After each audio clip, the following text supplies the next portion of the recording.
بسم اللہ الرحمن الرحیم۔ شروع اللہ کے نام سے جو بڑا مہربان نہایت رحم والا ہے۔ علیہ وسلم کی شریعت پر جن محترم لوگوں نے احسن طریقے سے عمل کیا اور جنہوں نے اپنی زندگیاں سنت نبوی میں گزار دی، انہیں اولیاء کرام کہا جاتا ہے۔ انہی مقدس و محترم اور برگزیدہ ہستیوں میں نہایت ہی معتبر نام حضرت سیدہ رابعہ بصری کا ہے۔ حضرت رابعہ بصری قیامت تک خواتین کے لیے مشعل راہ ہیں۔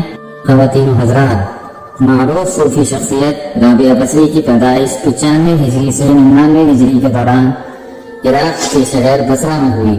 وہ ایک نہایت غریب لیکن معزز گھرانے میں پیدا ہوئی۔ رابعہ بصری اپنے والدین کی چوتھی بیٹی تھی، اس لیے آپ کا نام رابعہ یعنی چوتھی رکھا گیا۔ رابعہ بصری کے والدین کی غربت کا اندازہ اس بات سے لگایا جا سکتا ہے کہ جس شب رابعہ بصری پیدا ہوئی، آپ کے والدین کے پاس دیا جلانے کے لیے تیل تک نہ تھا اور نہ ہی آپ کو لپیٹنے کے لیے کوئی کپڑا۔ آپ کی والدہ نے آپ کے والد سے درخواست کی کہ پڑوسیوں سے تھوڑا تیل ہی لے آئیں تاکہ دیا جلایا جا سکے۔ آپ کے والد نے پوری زندگی اپنے خالق حقیقی کے علاوہ کسی کے آگے ہاتھ نہ پھیلایا تھا۔ رابعہ بصری کے والد پڑوسی کے دروازے تک تو گئے لیکن خالی ہاتھ واپس لوٹ آئے۔ اسی رات کو رابعہ بصری کے والد کو خواب میں حضور پاک صلی اللہ علیہ وآلہ وسلم کی زیارت ہوئی اور آپ صلی اللہ علیہ وآلہ وسلم نے آپ کے والد کو بشارت دی کہ تمہاری نومولود بیٹی خدا کی برگزیدہ بندی بنے گی اور مسلمانوں کو صحیح راہ پر لے آئے گی۔ تم امیر بصرہ کے پاس جاؤ اور اسے ہمارا پیغام دو کہ تم امیر بصرہ ہر روز رات کو 100 مرتبہ اور جمعرات کو 400 مرتبہ درود پاک کا نذرانہ بھیجتے ہو، لیکن پچھلی جمعرات تم نے درود شریف نہ پڑھا، لہذا اس کے کفارے کے طور پر 400 دینار بطور کفارہ یہ پیغام پہنچانے والے کو دے دو۔ رابعہ بصری کے والد اٹھے اور امیر بصرہ کے پاس پہنچے۔ اس دوران آپ کی آنکھوں سے خوشی کے آنسو جاری تھے۔ جب امیر بصرہ کو رابعہ بصری کے والد کے ذریعے حضور پاک صلی اللہ علیہ وآلہ وسلم کا پیغام ملا تو وہ یہ جان کر انتہائی خوش ہوا کہ وہ نبی آخر الزماں کی نظروں میں ہے۔ اس نے شکرانے کے طور پر فوراً 1000 دینار غربہ میں تقسیم کرائے اور 400 دینار رابعہ بصری کے والد کو ادا کیے اور ان سے درخواست کی کہ جب بھی کسی چیز کی ضرورت ہو بلا جھجک تشریف لائیں۔ کچھ عرصے کے بعد رابعہ بصری کے والد انتقال کر گئے۔ اسی اثنا میں بصرہ کو سخت قحط نے اپنی لپیٹ میں لے لیا۔ قحط کے دوران رابعہ بصری اپنی بہنوں سے بچھڑ گئی۔ ایک بار رابعہ بصری ایک قافلے میں جا رہی تھی کہ قافلے کو ڈاکوؤں نے لوٹ لیا اور ڈاکوؤں کے سرغنہ نے رابعہ بصری کو اپنی تحویل میں لے لیا اور آپ کو لوٹ کے مال کی طرح بازار میں لونڈی بنا کر بیچ دیا۔ آپ کا آقا آپ سے انتہائی سخت محنت و مشقت کے کام لیتا تھا، اس کے باوجود آپ دن بھر کام کیا کرتی اور رات بھر عبادت کیا کرتی اور دن میں بھی زیادہ تر روزے رکھا کرتی۔ اتفاقاً ایک دفعہ رابعہ بصری کا آقا آدھی رات کو جاگ گیا اور کسی کی گڑیا وزاری کی آواز سن کر دیکھنے چلا گیا کہ رات کے اس پہر کون اس طرح آہوزاری کر رہا ہے۔ وہ یہ دیکھ کر حیران رہ گیا کہ رابعہ بصری اللہ کے حضور سربسجود ہیں اور نہایت عاجزی کے ساتھ کہہ رہی ہیں، اے اللہ تو میری مجبوریوں سے خوب واقف ہے، گھر کے کام کاج مجھے تیری طرف آنے سے روکتے ہیں، تو مجھے اپنی عبادت کے لیے پکارتا ہے، مگر میں جب تک تیری بارگاہ میں حاضر ہوتی ہوں نمازوں کا وقت گزر چکا ہوتا ہے، اس لیے میری معذرت قبول فرما لے اور میرے گناہوں کو معاف کر دے۔ کنیز کا یہ کلام اور عبادت کا یہ منظر دیکھ کر رابعہ بصری کا مالک خوف خدا سے لرز گیا۔ اس نے یہ فیصلہ کیا کہ ایسی اللہ والی کنیز سے اپنی خدمت کرانے کے بجائے بہتر یہ ہوگا کہ خود اس کی خدمت کی جائے۔ صبح ہونے پر وہ آپ کی خدمت میں حاضر ہوا اور اپنے فیصلے سے آپ کو آگاہ کیا۔ اس نے کہا، آج سے آپ میری طرف سے آزاد ہیں، اگر آپ اسی گھر میں قیام کریں تو میری خوش نصیبی ہوگی، ورنہ اب اپنی مرضی کی مالک ہیں، لیکن اگر آپ یہاں سے کوچ کر جانے کا فیصلہ کرتی ہیں تو میری بس ایک ہی درخواست ہے کہ میری طرف سے کی جانے والی تمام زیادتیوں کو اس ذات کے صدقے معاف کر دیں جس کی آپ راتوں کو جاگ جاگ کر عبادت کیا کرتی ہیں۔ خواتین و حضرات، جو بھی انسان اللہ کا ہو جاتا ہے، اللہ پاک اس کی حفاظت و نصرت فرماتے ہیں اور دنیا کی کوئی طاقت بھی اس کو نقصان نہیں پہنچا سکتی۔ خواتین و حضرات، ابتدا میں تو حضرت رابعہ بصری کے حسن و جمال کی دھوم مچی ہوئی تھی، مگر جوانی کے شب و روز انہوں نے یاد الہی میں گزار دیے۔ ان کے چہرے پر پاکیزگی کا ایک ایسا نقاب تھا کہ دیکھنے والوں کی نگاہیں خود بخود جھک جاتی تھی۔ اسی زمانے میں ایک نوجوان نے انہیں رات کے وقت چاند کی طرح چمکتے دیکھا۔ وہ آپ رحمت اللہ علیہ کو کوئی غیر مرئی خیالی مخلوق سمجھ کر بھاگ کھڑا ہوا، لیکن دوسری صبح جب وہی چہرہ اسے بصرہ کے ایک بازار میں نظر آیا تو وہ عقل و خرد سے ہاتھ دھو بیٹھا اور رات دن اسی کے تصور میں رہنے لگا۔ آخر دل کے ہاتھوں مجبور ہو گیا تو لوگوں سے پتہ پوچھتا ہوا حضرت رابعہ بصری کے گھر جا پہنچا۔ خلاف توقع ان کا دروازہ کھلا ہوا ملا۔ اس نے اپنے دل کی دھڑکنوں پر بڑی مشکل سے قابو پایا۔ رات کا وقت تھا، اندر چراغ روشن تھا۔ یہ سوچ کر بے باکی سے اندر داخل ہو گیا کہ حال دل سنا دینے میں کیا حرج ہے، زیادہ سے زیادہ انکار ہی تو ہو جائے گا۔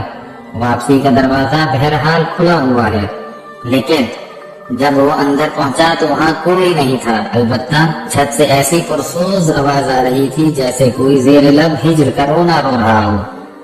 نوجوان تیزی سے زینے پر چڑھ گیا۔ حضرت رابعہ بصری عشاء کی نماز سے فارغ ہو کر ثناخوانی کر رہی تھیں۔ پروردگار، ستارے روشن ہو گئے، لوگ سو گئے، بادشاہوں نے دروازے بند کر لیے، ہر محبوب اپنے محبوب سے محو راز و نیاز ہے اور میں تیرے سامنے کھڑی ہوں۔ نوجوان پر سکتہ طاری ہو گیا۔ اسی اثنا میں حضرت رابعہ بصری نے پلٹ کر اسے ایسی قہر آلود نظروں سے دیکھا کہ اس کی زبان گم ہو گئی۔ رابعہ بصری نے اس کے قریب آ کر پوچھا، کیا تم مجھ سے شادی کی درخواست کرنے آئے ہو؟ نوجوان نے لرزتے ہوئے ہاتھ سے اپنی زبان کی طرف اشارہ کیا کہ وہ بول نہیں سکتا۔ حضرت رابعہ بصری نے کہا، اس سے پہلے کہ زبان کی طرح تیرا دل بھی چپ ہو جائے، تو جس راستے سے آیا ہے اسی راستے سے لوٹ جا۔ وہ جوان صرف آنکھوں سے التجا کر سکتا تھا کہ نیک خاتون میری گویائی مجھے واپس کر دے، میں تیرے مرتبے سے واقف نہ تھا، مجھ سے غلطی ہوئی، مجھے معاف کر دے۔ لاعلمی ہمیشہ قابل معافی ہوتی ہے۔ اس کی خاموش آنکھوں کے جواب میں حضرت رابعہ بصری نے کہا، نوجوان، تم نے اگر مجھ سے کوئی زیادتی کی ہوتی تو میں تجھے یقیناً معاف کر دیتی۔ میں نے خود کو بہت پہلے اپنے رب کے حوالے کر دیا تھا۔ اب یہ معاملات تیرے اور رب کے درمیان ہے۔ معافی مانگنا ہے تو اس سے مانگ۔ تو صدقہ دل سے توبہ کرنے کا ارادہ کرے تو شاید توبہ کی خاطر تیری زبان کھل جائے۔ یہ کہہ کر وہ نماز کے لیے کھڑی ہو گئی۔ نوجوان بھی بے اختیار سجدے میں گر گیا۔ وہ رو رہا تھا، نہ معلوم کب تک روتا رہا۔ جب اسے ہوش آیا تو زبان کھل چکی تھی اور توبہ توبہ کا ورد کر رہی تھی۔ بصرہ کے بازاروں میں سال ہر سال تک ایک مجذوب گرمی، جاڑے اور برسات سے بے نیاز ہو کر دیوانہ وار توبہ توبہ کے نعرے لگاتا رہا۔ اس کے نعروں سے بصرہ کی راتیں گونج اٹھتی تھیں اور بچے سہم کر ماؤں کے سینوں سے لپٹ جاتے تھے۔ آخر ایک دن وہ مجذوب اچانک ہی کہیں غائب ہو گیا، پھر کبھی اس کا پتہ نہیں چلا۔ وہ مجذوب یہی مذکورہ جوان تھا جو حضرت رابعہ بصری کی بدولت ہی دربار خداوندی میں مقرب ٹھہرا۔ رابعہ بصری ایک بہت ہی نیکا اور عابدہ زاہدہ خاتون تھی۔ آج لوگ ان کی عبادات کی مثالیں دیتے ہیں۔ جب ان کی وفات کا وقت قریب آیا تو ان کی شاگرد خواتین اور لڑکیاں ان کے ارد گرد بیٹھی تھیں۔ ان شاگردوں نے درخواست کی کہ ہمیں کوئی نصیحت کریں، تو رابعہ بصری نے فرمایا کہ کبھی بھی بغیر نکاح کے نہ رہو، اور پھر اپنا واقعہ سنایا کہ میں جب آدھی رات کو مصلی پر بیٹھ کر اللہ کی عبادت کرتی، اس وقت گلیوں میں پھرنے والا چوکیدار جب میرے گھر کے سامنے سے گزرتا تو میرے دل میں برے برے وسوسے آتے کہ اس وقت سارے لوگ سوئے ہوئے ہیں، کوئی بھی نہیں دیکھ رہا۔ یہ تو اللہ کا کرم ہوا کہ اس نے مجھے زنا سے محفوظ رکھا۔